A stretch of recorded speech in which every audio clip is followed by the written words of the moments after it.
Assalamualaikum warahmatullahi wabarakatuh. Pada kesempatan kali ini saya akan mempresentasikan analisis laporan keuangan salah satu perusahaan di Indonesia. Saya akan mulai analisis rasio laporan keuangan PT Bakri Sumatera Precision Tbk oleh saya sendiri Ade Fitra dengan nomor BP 1910532026. Sekilas tentang perusahaan ini adalah perusahaan yang bergerak di bidang perkebunan, terutama kelapa sawit, yang berkantor pusat di Medan, Sumatera Utara. Perusahaan ini didirikan pada tahun 1911 dan merupakan anak perusahaan dari PT Bakri and Brothers. Perusahaan ini menjual minyak kelapa sawit, karet, dan oleokimia.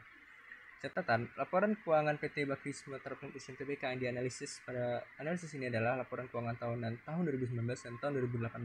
Dalam analisis laporan keuangan ini, data-data yang ditampilkan merupakan angka dalam jutaan rupiah karena format pada laporan keuangan perusahaan tersebut juga menggunakan format angka yang sama. Kemudian kelompok rasio yang digunakan dalam analisis berikut dikelompokkan berdasarkan tujuan penggunaannya. Yang pertama, rasio likuiditas, rasio leverage, rasio aktivitas, dan rasio keuntungan. Rasio likuiditas adalah rasio yang menunjukkan kemampuan perusahaan untuk melunasi kewajiban finansialnya yang segera jatuh tempo. Ukurannya ada 3, current ratio, quick ratio, dan cash ratio.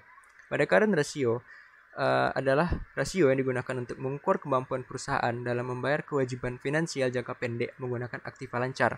Rumusnya adalah aktiva lancar dibagi utang lancar. Pada tahun 2018, current ratio perusahaan ini 0,1126. Pada tahun 2019, current ratio pada perusahaan ini 0,1064. Jika dibandingkan, dapat kita lihat bahwa current ratio pada perusahaan ini menurun pada tahun 2019. Artinya, kemampuan perusahaan untuk membayar kewajiban finansial jangka pendek menggunakan aktiva lancar menurun.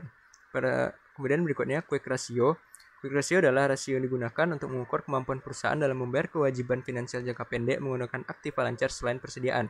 Rumusnya aktiva lancar dikurang persediaan dibagi utang lancar. Pada tahun 2018, quick ratio perusahaan ini 0,0979. Pada 2019 adalah sebesar 0,0908. Jika dibandingkan, maka terjadi penurunan pada tahun 2019.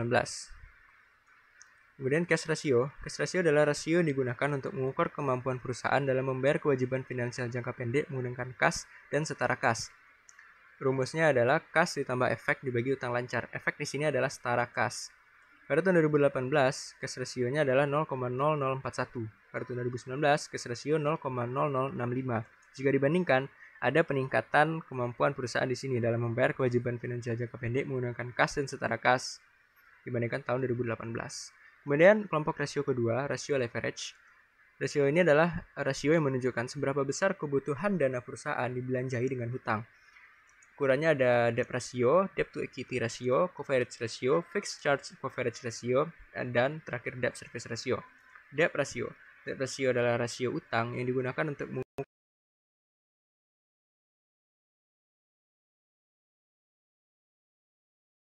dan dibiayai dengan utang. Rumusnya adalah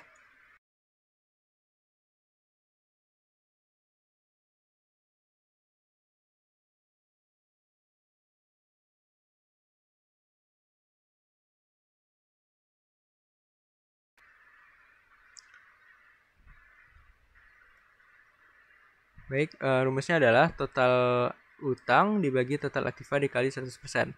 Pada tahun 2018, debt ratio perusahaan ini adalah 110,74% dan 2019 164,84%. Jika dibandingkan, debt ratio pada tahun 2019 itu lebih tinggi, yang berarti adalah salah satu indikator dari penurunan kinerja karena perusahaan membutuhkan banyak hutang untuk menjalankan perusahaannya. Kemudian debt to equity ratio adalah rasio yang dipergunakan untuk mengukur tingkat penggunaan utang terhadap total equity yang dimiliki perusahaan. Debt to equity ratio menunjukkan persentase penyediaan dana oleh pemegang saham terhadap pemberi pinjaman. Rumusnya adalah total utang dibagi modal dikali 100%. Pada tahun 2018, debt to equity ratio-nya minus 1031,44%. Pada tahun 2019 adalah minus 254,23%. Itu artinya debt to equity ratio pada tahun 2019 itu meningkat dibandingkan pada tahun 2018. Yang artinya ini adalah penurunan kinerja lagi. Next, coverage ratio adalah rasio yang mengukur kemampuan perusahaan melakukan pembayaran bunga yang terkait dengan utang. Coverage ratio rumusnya adalah EBIT dibagi beban bunga. Pada tahun 2018, coverage ratio perusahaan ini minus 1,9101 kali, pada tahun 2019 minus 17,8735 kali. Jika dibandingkan, maka coverage ratio pada tahun 2019 itu lebih rendah dibandingkan pada tahun 2018. Artinya di sini ada salah satu indikator penurunan kinerja lagi, karena perusahaan berkurang kemampuannya untuk melakukan pembayaran bunga yang terkait dengan utang. Kemudian fixed charge coverage ratio. Fixed charge coverage ratio adalah rasio yang digunakan untuk mengukur kemampuan perusahaan untuk menutup beban tetapnya, termasuk pembayaran dividen saham preferen, bunga, angsuran pinjaman, dan sewa. Rumusnya adalah EBIT ditambah bunga ditambah angsuran lease dibagi bunga tambah angsuran lease.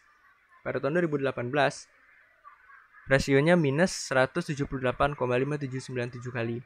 Pada tahun 2019, rasionya minus 4.830,6211 kali. Itu artinya terjadi penurunan rasio pada fixed charge coverage ini. Kemudian debt service ratio. Ini adalah rasio yang digunakan untuk mengukur kemampuan perusahaan dalam memenuhi beban tetapnya termasuk angsuran pokok pinjaman. Namun pada data laporan keuangan yang dianalisis, saya tidak menemukan data yang cukup untuk menganalisis laporan keuangan tersebut menggunakan rasio ini. Kemudian kelompok yang ketiga, rasio aktivitas, itu rasio yang menunjukkan seberapa besar efektivitas perusahaan dalam memanfaatkan sumber dananya. Yang pertama, ukurannya adalah inventory turnover, average days inventory, receivable turnover, receivable collection period, dan fixed asset turnover, serta asset turnover. Inventory turnover yang pertama adalah rasio untuk mengukur perputaran persediaan. Rumusnya harga pokok penjualan dibagi rata-rata persediaan. Pada tahun 2018, inventory turnover perusahaan ini adalah 7,8177 kali. Pada tahun 2019, hasil inventory turnover-nya adalah 9,7263 kali. Artinya terjadi peningkatan inventory turnover di sini, dan ini adalah salah satu indikator bahwa perusahaan ini mengalami kenaikan kinerja. Kemudian average days inventory adalah rasio yang digunakan untuk mengetahui seberapa lama rata-rata persediaan tersimpan dalam gudang sebelum dijual atau masuk proses produksi. Rumusnya adalah rata-rata persediaan dikali 360 dibagi harga pokok penjualan. Pada tahun 2018, average days inventory-nya adalah 46 hari, dan pada tahun 2019, average days inventory-nya 37 hari. Artinya, average days inventory pada tahun 2019 itu meningkat pada tahun 2018. Receivable turnover adalah rasio yang digunakan untuk mengukur seberapa besar efektivitas perusahaan dalam pengelolaan piutang. Rumusnya penjualan kredit dibagi rata-rata piutang. Receivable turnover pada tahun 2018 2,3644, pada tahun 2019 0,1323. Artinya terjadi penurunan efektivitas perusahaan dalam pengelolaan piutang. Kemudian berikutnya receivable collection period, rasio digunakan untuk mengetahui lamanya piutang tertagih dengan rumus rata-rata piutang dikali 360 dibagi penjualan kredit. Pada tahun 2018, rasionya adalah 1522,56, dan pada tahun 2019 rasionya 2720,5598. Artinya terjadi penurunan lagi pada waktu yang dibutuhkan untuk menagih piutang. Kemudian fixed asset turnover adalah rasio untuk mengukur efektivitas penggunaan aktiva tetap dalam mendapatkan penghasilan. Rumusnya adalah penjualan dibagi aktiva tetap. Pada tahun 2018, fixed asset turnover perusahaan ini 1,32, dan pada tahun 2019 1,54. Artinya terjadi peningkatan efektivitas penggunaan aktiva tetap dalam mendapatkan penghasilan. Kemudian asset turnover adalah rasio untuk mengukur perputaran aktiva. Asset turnover memperlihatkan tingkat efisiensi penggunaan seluruh aktiva perusahaan untuk menghasilkan volume penjualan. Pada rumusnya adalah penjualan dibagi total aktiva. Pada tahun 2018, asset turnover-nya 0,1461, 2019 0,2362. Artinya terjadi peningkatan efisiensi penggunaan aktiva untuk menghasilkan penjualan. Kemudian rasio terakhir itu rasio keuntungan, yang mana menunjukkan seberapa besar tingkat keuntungan yang diperoleh perusahaan.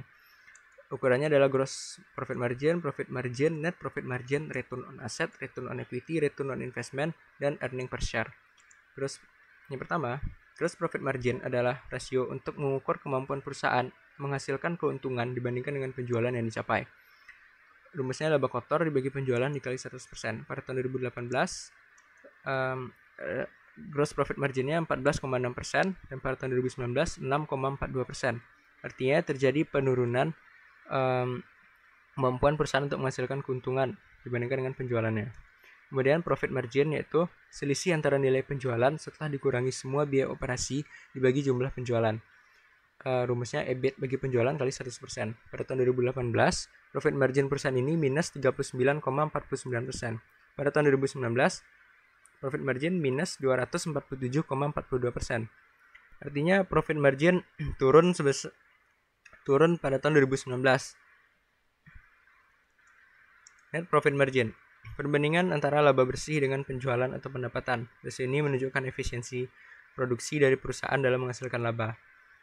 Rumusnya EBT dibagi penjualan ke 100% pada tahun 2018, net profit marginnya minus 100,54%, dan pada tahun 2019 minus 242,5%.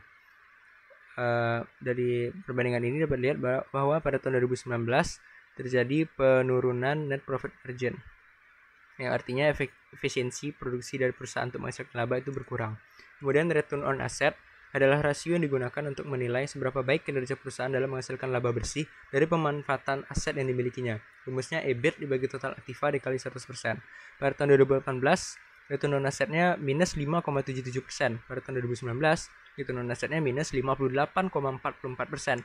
Artinya terjadi penurunan yang sangat signifikan dalam kinerja perusahaan untuk menghasilkan laba bersih dari pemanfaatan aset yang dimilikinya. Kemudian return on equity adalah rasio yang digunakan untuk menilai kemampuan perusahaan dalam menghasilkan laba dari investasi pemegang saham perusahaan tersebut yang dinyatakan dalam persentase. Kemudian return on equity rumusnya EAT dibagi modal sendiri dikali 100%. Pada tahun 2018, return on equity perusahaan ini 128,87%. Pada tahun 2019, 89,84%. Artinya terjadi penurunan lagi kemampuan perusahaan dalam menghasilkan laba dari equity yang dimilikinya. Kemudian return on investment adalah rasio yang digunakan untuk mengukur efisiensi penggunaan modal yang bekerja, efisiensi produksi, dan efisiensi bagian penjualan. Return on investment rumusnya EAT bagi investasi kali 100%.